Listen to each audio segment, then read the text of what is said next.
Welcome to Monday. Hope you had a good weekend. So the learning for the week is focusing on statistics. Statistics and data are essential for understanding the world. Data handling skills you learn at primary school will help you understand numerical information throughout life. Tables, tally charts, pictograms, block diagrams, these are all examples of statistics and ways to share data and information. Today, we're going to be focusing on tables, varieties of tables. Please get your CGP book ready on page 70 to look at the tables. Tables can tell you things. This table tells you the fruit Zoya ate each day last week. As you can see, there are columns that tell you the time of day. There are rows that also tell you the actual day itself. The various information we've gathered from the table.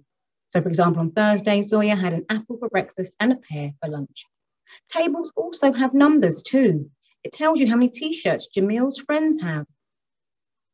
Lottie, Hina, Dave, Andy, and Ruth. As we can see, Lottie has the most T-shirts. Ruth has the fewest T-shirts. Remember, using your table, use your information here. It may help you with the next questions. Your task on page 71. So we've got a table here, how Sana got to school each day in 1 week. All you need to do is think, how many days did she cycle? Now we've got a table with question 2. How many toys Sally, Jessie and Bill have? Who has the most toys? Pop it in there. And finally, think about a table. Martin asked his friends what their favourite sports were. 5 said swimming, 11 said football, and 3 said dancing. Draw a table showing Martin's friends' favourite sports. So there are your activities today, linked to your table. And when you're finished, feel free to pause it here, or when you're finished, come and get the answers. Okay.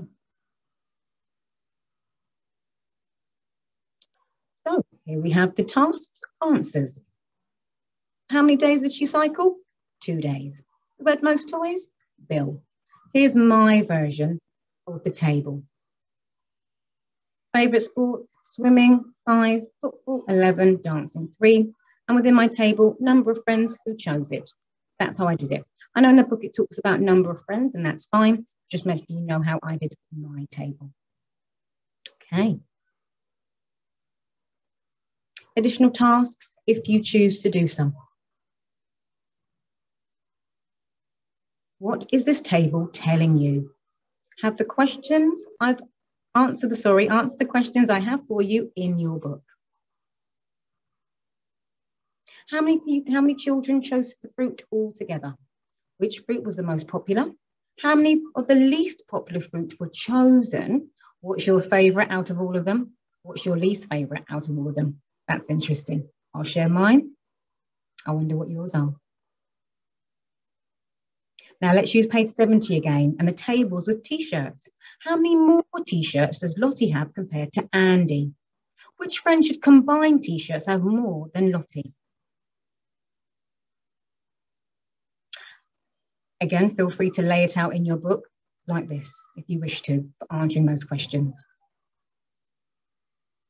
And again, if you get the chance, can you come up with a table of your own? Maybe for T-shirts of your own, clothing of your choice, or even your own choice for a table. Do try to make sure you have enough of your choice to make it a good one. Feel free to share your table with me if you want to, or your class teachers. Do give those activities a go.